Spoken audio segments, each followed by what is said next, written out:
Welcome, everyone, to the Tron podcast. This is your host, Rashad Woods. Today, I have a very special guest from the lovely state of Minnesota, a graduate of the University of Minnesota, Miss Marisa Simonetti. Thank you very much. Yeah, thanks for having me. And it's Marisa Simonetti. Oh, did I? With an S. Not like the Mother Mary, the Catholic Maria. I said Marisa, didn't I? Yeah, maybe you did. Maybe I misheard you. Yeah, I thought I said Miss Marisa. My wife's name is Marisa, so it's two S's though. That's the only difference. Really? Yeah, so I certainly, I don't think I butchered that. Maybe when I said Miss and Marisa together, it kind of sounded kind of one wordish. So my apology. Well, we're gonna get along great then. So first of all, how is the weather doing up in lovely Minnesota? This is the first we've had where it's not freezing cold. Nice. And it's really nice. The snow is finally starting to melt. My son and I got out and threw some snowballs, and we got in trouble yesterday. Did you really? I got a disorderly conduct for throwing snowballs with my son. Seriously? We'll get into that later. But yeah. Wow. Talk about a national pastime. That's terrible. That's like throwing some snowballs. That's nuts. Yep. So, so you seem to, obviously you're heavily involved in politics. I saw that as well too.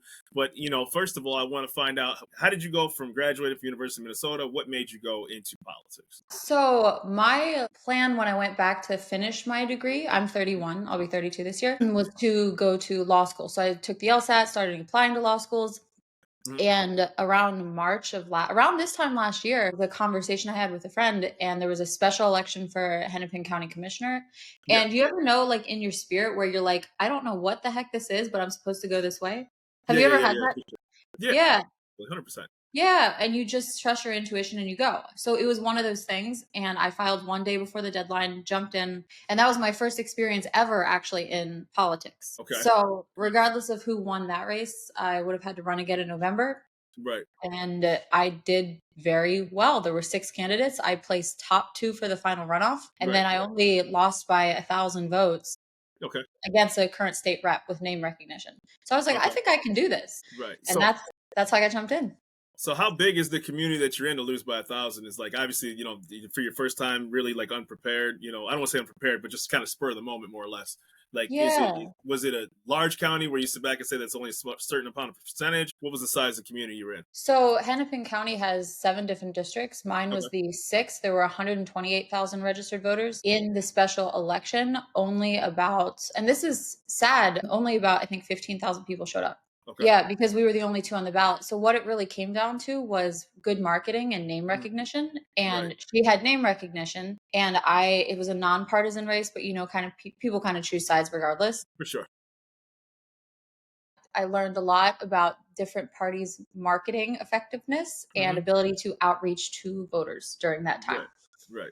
Do you find it, so obviously I saw you're really big on social media, right? So that's like, it's crazy. So I was like, okay, yeah, she's really active, and it's, do you find yourself more effective reaching constituents, grassrooting it, or going through actually social media, kind of where people have been fed information for the last really like 5-10 years? Yeah, I did a combination of things because it was people who were really into politics who showed up for the special election. I just jumped in and I was speaking at BPOUs, local Senate district events, congressional district events. I was given a lot of opportunities where you got to just jump and take it, right? You can't second guess yourself. You can't be scared. You got to do it.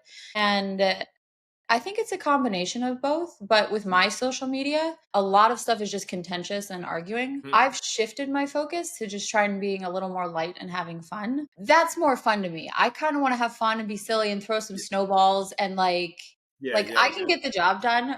I can figure things out. I have business experience, but let's have fun doing it. Well, that's one of the reasons why I created the Tron podcast, because everybody has an interesting story to tell and a walk of life that was kind of on the road less traveled, right? Like that old quote, they took the road less traveled. So that's why I wanted to sit back and say, okay, some very interesting people. And then your profile, I was glad that you messaged me, because I was like, I haven't seen really this before, as far as this perspective, point of view. And then when you said that you ran for congressional districts and running for seats, I expected when I checked your social media profile to see like traditional like politician stuff. And then I'm like, she's handing out pizzas, she's at the gym. I'm like, this was totally 180 of what I thought I was gonna see, which was really cool, because then you're not, it's like, okay, this person's a person, right? Yeah. And they're having fun, they're laughing, they're joking, they're helping the homeless, and I thought that was very interesting. Yeah. So when we handed out pizzas to the homeless, my friend owns that's called OG Zaza, and he owns the local pizza restaurant. A couple of them, such good pizza. And he randomly texted me the one day. He was like, "Hey, we're going out to feed the homeless. You want to come along?" Right, And I was like, "Yeah, I've got an afternoon. That'll be fun. Connect with your for sure, friends and like do some good. Let's go." of course. And so Josh, the other Josh, I didn't know him yet. And he has a huge social media following. I think 9 million on TikTok, 4.4 million on Instagram. And that's what he does. He goes and he like goes to restaurants and collaborates with them Yeah, and hands out food regularly to the homeless or nice, flowers beautiful. to elderly. Yeah, And so then when my video dropped, that's yeah, when I had no idea, but I started, just skyrocketing. yeah, yeah, yeah, yeah. I didn't even know. I didn't even go check his channel after the fact. I'm like, "We're just doing nice You things. just, See you yeah, later." yeah, yeah, yeah. And then lo and behold, right. And that's what, like, because it was the first thing that pulled up. And like, it's funny because I was watching, I was like, okay, because you're kind of waiting for like a catch. Every video you're thinking but no, that was ultimately it. And I was like, wow, that's really, really sweet. And I was like, it was touching, and good deeds, are very well done. I'm sure he does a lot of good things. And, I'm sure that Yes. inspired you in a way, like, that's a really, like, to have 9 million followers, that's incredible. And the work that he does to help homeless and older people, Yes. who are in tough times, that's invaluable things to do. It speaks to, like, what people really want, I think, Right. is, like, more kindness. It's like the world, I feel like I was talking with somebody recently, you don't know how, like, if you just smile at somebody or do, like, one little thing to be 100%. kind, you 100%. change their day. 100%. But on a funny note, did you read any of the comments on that video? I didn't see that specifically. I watched it a couple Okay. days ago, so I didn't see the comments. No. Okay. I'm cute, so you can imagine where this is going. I think the top most liked comment was, "I usually skip this part." Oh my goodness. So you gotta have fun, right? I Right. love joking. I don't take offense. I have a thick For sure. skin. For And sure. like a lot of social media is about being silly. And like I notice a competition to have the funniest comment, right? People want to Right. have the funniest comment, the most likes. And I like that kind of fun, playful competition. Like bring it on. I think what it's given a lot of voices to people who normally didn't have it. It's allowed people to connect to people, and it's allowed more similar interested people to connect in real time than it ever has been before. I would have never have talked to you prior to this podcast simply because of time, distance, and you do your Yeah. thing and I'm doing my thing. So I found it very fascinating to be able to talk to you. So I got a couple questions that I have for you. Number one, have you always lived in Minnesota? Like, have you always Minnesota born and raised? So I've been in Minnesota since 2013. Grew up in Pennsylvania. Okay. Okay. Okay. Any particular reason to move? Just move with parents and things like that, or just personal move? Well, it was another one of the things, just like running for county commissioner, where my Mhm. dad's job got transferred. I could have stayed, but again, that feeling in your heart where you're supposed to go. Yeah, yeah, yeah. No logical reasons. I said I'm supposed to go to Minnesota, and I went and haven't looked back. And see, the thing is about it too. What's interesting about that is that a lot of people hesitate and then they get in their own head, right? And you're Yeah. just like, I'm just gonna go ahead and let the chips fall where they may. And you seem Yeah. like the type of personality that when you've made up your mind that you want to do something, you go ahead and you do it, right? Yeah. I think God also like speaks to us super gently. Yeah. Yeah. Right, right, right. But yeah, that's amazing because I was Yeah. like, I didn't see anything that indicated that you had lived out of state before. Have you written like any books about what you about your life and the things that you do? Like, have you ever thought about kind of like serializing that or anything like that? I haven't thought about writing any books. I really have fun including people in real time in the story on social media. I'm going to be shifting to like a little bit more maybe silly, playful, light, just Yeah, yeah, like flowing with my personality. yeah. Yeah, I haven't considered that. Okay, okay. No, I thought that was kind of because it seems like you Yeah. have so much material that I thought that would be the next logical, at least from the outside looking in. I'm flattered. That's really sweet. Yeah, I No, haven't thought about yeah, it. yeah. You're really active on social media. So tell me a little bit about you're in real estate too as well, right? Yeah, so my background before I went back to finish my degree at the U, I graduated last year. Throughout my 20s, I worked in social media, content creation, and then just leveraged that income to purchase property. Right, So that was my vision. I wanted freedom of my time. I'm a single mom right, and needed to be able to create a lifestyle that worked.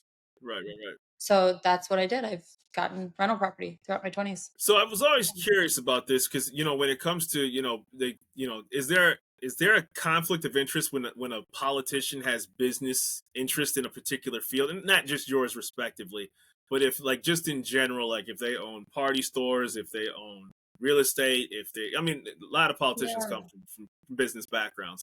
But is there anything that kind of can conflict with the job titles and descriptions that somebody could hold in office? Yeah, that's interesting. We're seeing like when they're going and cleaning everything out, people with salaries of like 200 and some thousand, but they're worth like what, 38, 138 million. How Right, does right. that happen? So somebody's got conflict of interest. And even the job I ran for, one of the people I beat out in the primary, I spent less than $750. Mm-hmm. He spent $71,000 to lose on a Wow. job to lose on a job that pays $120,000 a year. So, Yeah. yeah, you're laughing because there's some secret benefit that they're Yeah. getting.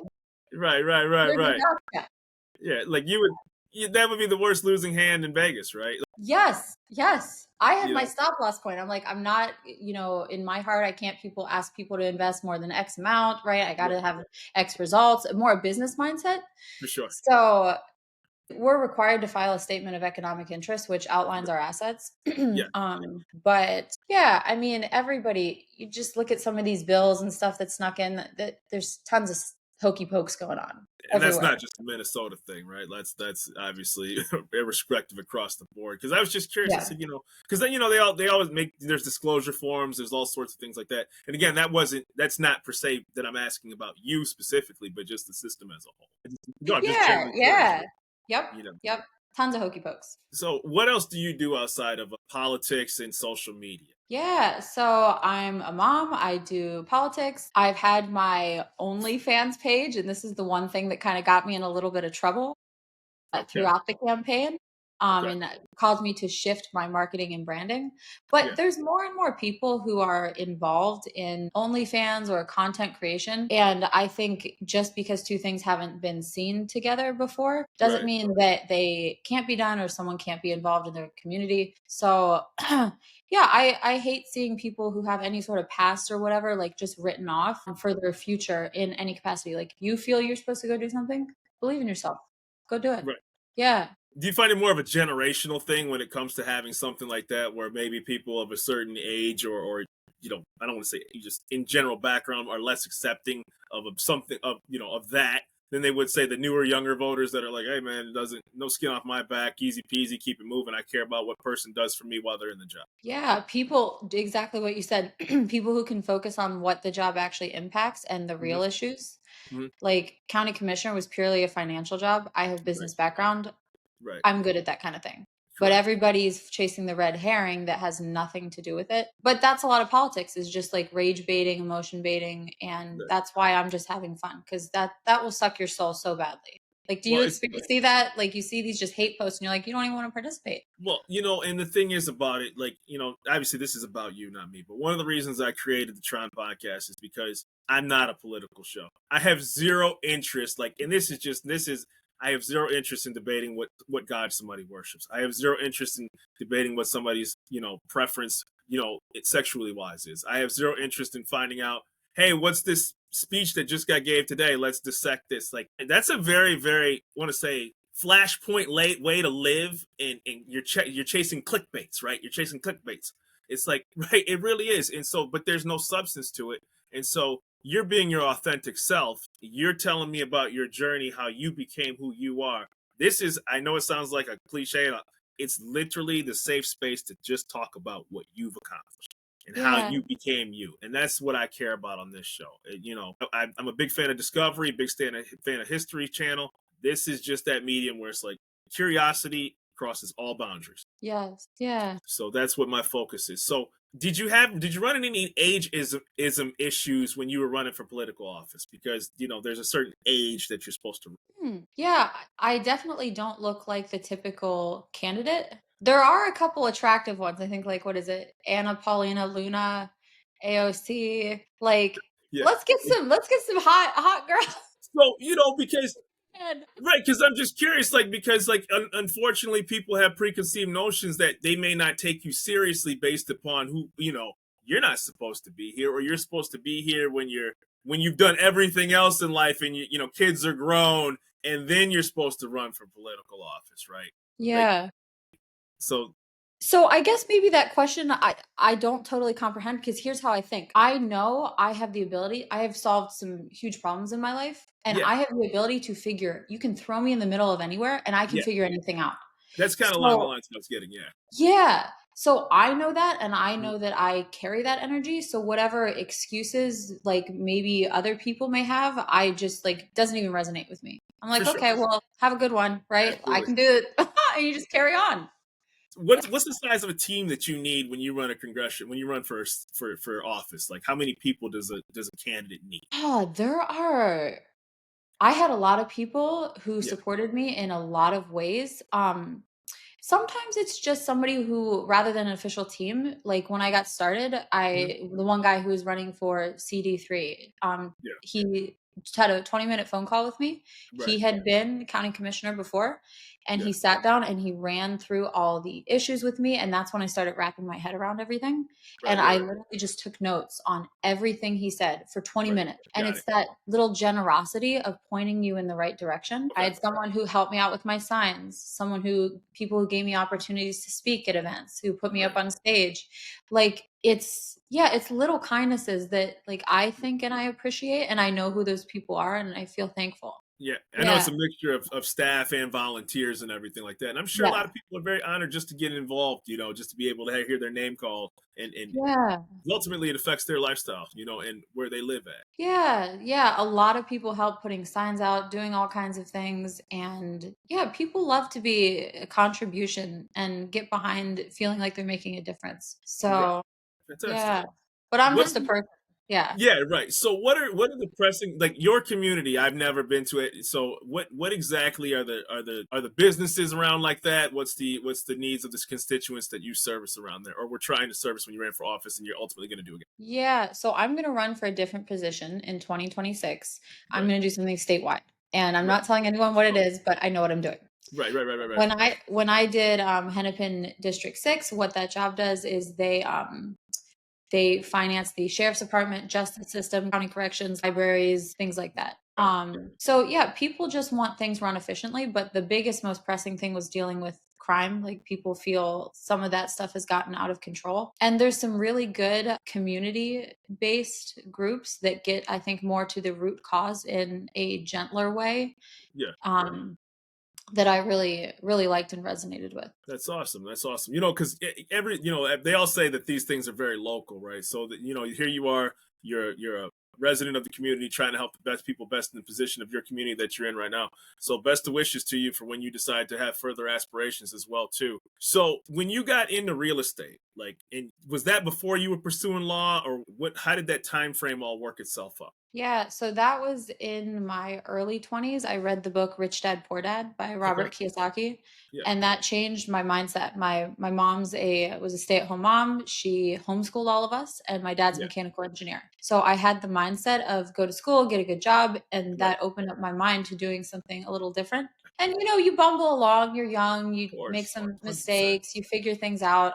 But I knew that that was always going to be a part of things. And I going back to I to finish my degree was again kind of one of those promptings that I felt. And Yeah. I at the time last May I had to decide, am I going to go to law school? I've been accepted, or Yeah. am I going to run for county commissioner? Because as a single mom who works, like I knew just being in finishing my bachelor's degree how time intensive that was. I was Right. like, I can't do everything. For sure.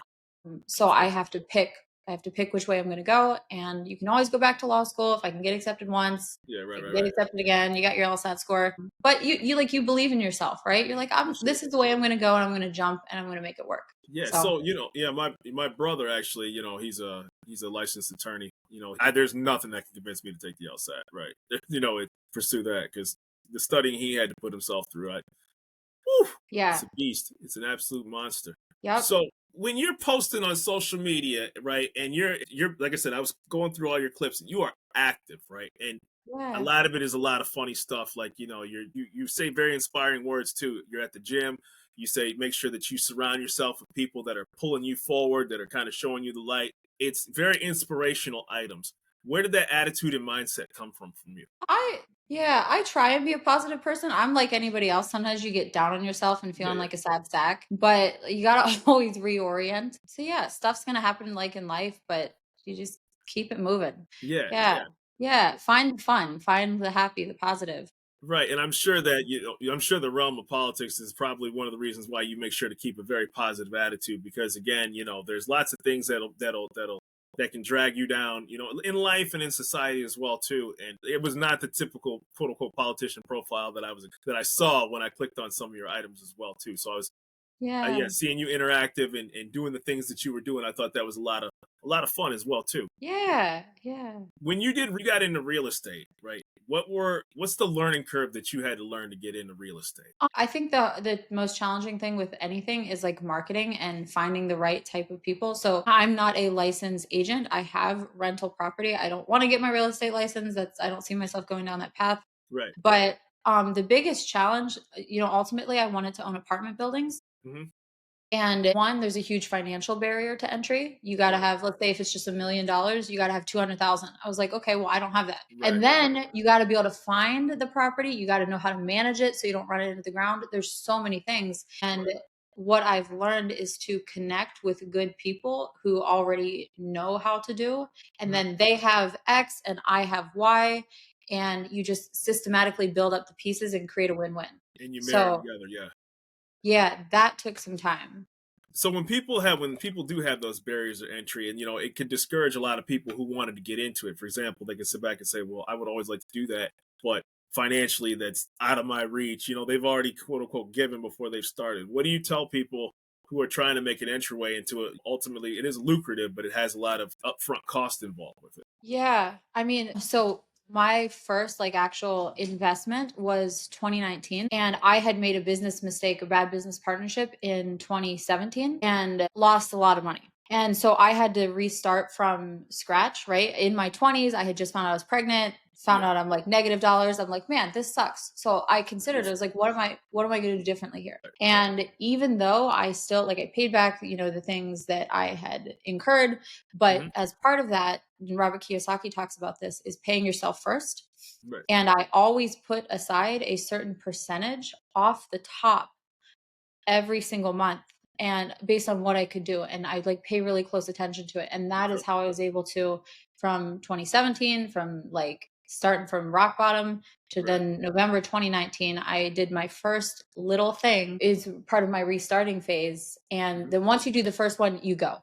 Get Like it. you You're right. just You got to got do some the first momentum one. in it. Yeah. Like get that thing started. Believe in yourself. Like it's going to suck and it's going to feel like super disappointing, but just get the first one.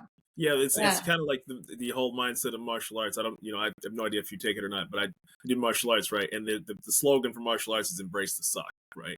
Because the reality about it is that somebody standing there with a high ranking, whether it's first dan or black belt that they call it, Yeah. they didn't just bring it, they didn't just buy it off a shelf, right? Like it took a lot of disappointment, a lot of sacrifice, and a lot of things that you had to work for. So that's great that you've applied that really to looks like to all avenues of your life as well too. So Yeah. how how do you what, like, I know you work out, I know you do. Is there anything like outside of that you're just like, I'm just gonna have fun, let my hair down, and be me, like my Yeah. unapologetic self? Yeah. Last weekend I went Latin dancing. Really? How was that? Was that Yeah. the first time you did it? No, I've danced. I learned to dance when I moved here in Minnesota. Salsa, bachata, merengue, cumbia, kizomba, all of it. Oh my goodness. And that, when you're out on the dance floor, Yeah. there was a live band. Yeah, yeah. It's a positive, wholesome environment. It's not like kind of like it's not clubbing, right? Everybody's Right. there to They're have a serious fun. about, yeah. Yes, and it's just such a beautiful thing. And even just going out, like my son and I, we went and we probably shouldn't have done this, but we were throwing snowballs, little snowballs at cars. They drew and some people were cheering, right? Yeah, The yeah. USPS guy, he had his big truck, and you see him inside. He's like, Oh "Yeah, yeah, because kids don't play outside anymore, right? They don't do that anymore. snow," and Yeah, it's half melted, right? There's no ice chunks. We're yeah. just some people laughed. One lady called the cops on us. I got a disorderly conduct ticket. I was just filming You and kidding me? laughing. I had my 7-year-old was throwing snowballs, and I got a disorderly conduct ticket for laughing. Wow. We got it. We got this lady on camera. The snowball just rolled down her window to yell at us, and my son chucked it, and it flies in, and you see her hair in the camera go. Boom! Well, first of all, I'm glad she didn't crash her car or anything like that. But She stopped. Yeah. yeah, yeah, yeah. So I'm just like, fun and being Yeah. silly. Like I'm a silly goose. Yeah. Yeah, that's a testament to long life because you're probably going to live very long because your sense of humor and your ability to just joke and laugh and have a good time because ultimately that's what this life is all about. And as long as you don't take yourself too seriously, life can be very grand, right? You know what I mean? Yeah. And so, you know, it's I'm trying to find the proper words to say this. This Tron podcast has allowed me to talk to people from all walks of life. Their success, their trajectory, even the in between, the silly little stories that may seem trivial. You throwing your snowball with your son is one of the most that is something that I wouldn't have got a chance to hear even an hour ago, right? Like a politician from Minnesota, real estate, single mom graduate, overcome very hard life obstacles, and it's an honor to be able to have you on the show. Do you have any questions for me? What got you into martial arts? Yeah, well, this is kind of funny. So I'll backtrack a little bit. I'll date myself. I'm 42, right? So no shame in that. We all want to get older. So when I was like 7 years old, like I played basketball, and so my brother was into Taekwondo, and so I did that a little bit on the side, like right, but I wasn't passionate about it. But I did it like I just kind of went through the motions because your parents are trying to put you in activities, but I was focusing on basketball. Well, flash forward, I peak at 5'8", right? So basketball at 16, 17 is not happening. I go to college, and then I get bored my first semester in college, right? Like, you're just like, I'm going to class. I mean, you went to college, right? Like, it gets very redundant, and then you find yourself when you're doing halfway decent in classes, you have a lot of free time on your hands. So I was like, I'm going to go back into martial arts. So then I got back into martial arts in college. Did 4 years of Taekwondo. I did some tournaments all around the state of Michigan as well, too, which was really cool. I won a gold medal at one of our regional tournaments in Lansing, which is the capital. It was really cool. Oh, congratulations. Yeah, it's a lot of fun. So then flash forward, then life happens, you start realizing the stomach's going out a little bit more rather than staying, flat. And you're like, yeah, man, I kind of let myself go like 10, 12 years later. I'll summarize this really quick. Got back into it. Tung Sudo, which is similar to Taekwondo, both South Korean. Ended up getting my black belt about 3 years ago. And now I've also started Brazilian Jiu-Jitsu. I do Muay Thai as well, too. So it's a love of labor, and you meet great people. Yeah. The people that you get a chance to meet, probably similar to people that are in your salsa and dancing classes, stuff like that. People who just want to have fun and be better of themselves. Yes. So yeah, I love it. I absolutely love martial arts. that's a lot of discipline to be that consistent. Yeah, To win a gold, I mean, that doesn't happen by accident. Well, I want to be. Let's compartmentalize the tournament that I win. For people who are listening, I didn't win no junior Olympic. I didn't win no Olympic, but it was a tournament. At a regional level for people, from various different schools that all came to Michigan. So it was, it was cool because I won my weight class.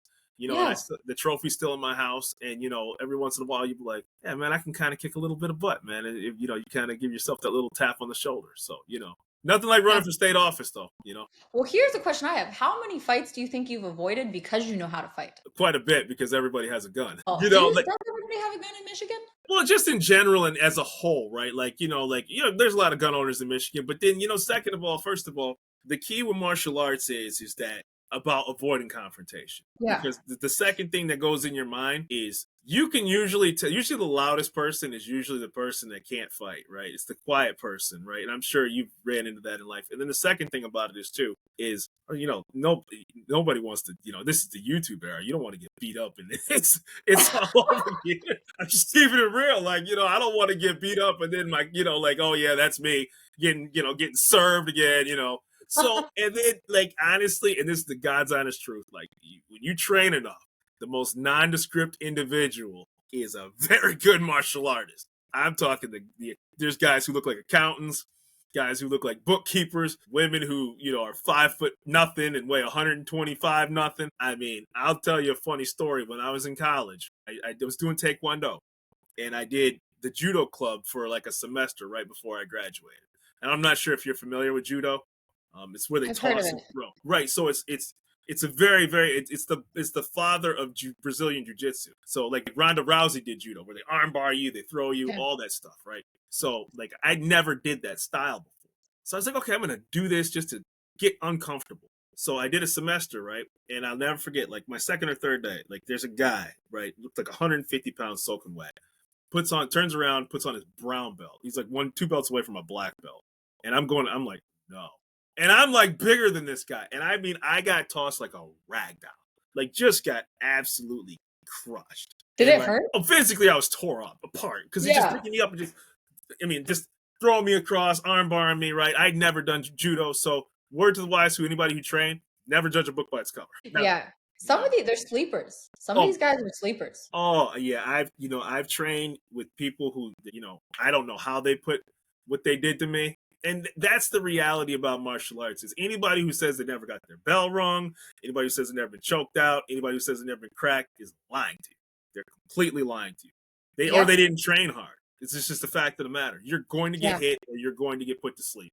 And you better learn to do it. And you better bring that ego down a few notches, leave it at the door, and get ready to, to feel a little bit of pain, maybe even discomfort. But I wouldn't trade it for the world. Yeah. It seems, do you have some business? It seems like from reading between the lines, you have some business experience. Not exclusively, right? I got a really good friend who's a very successful entrepreneur, but this podcast is about growth and ultimately when you see people across your world can't just be your zip code.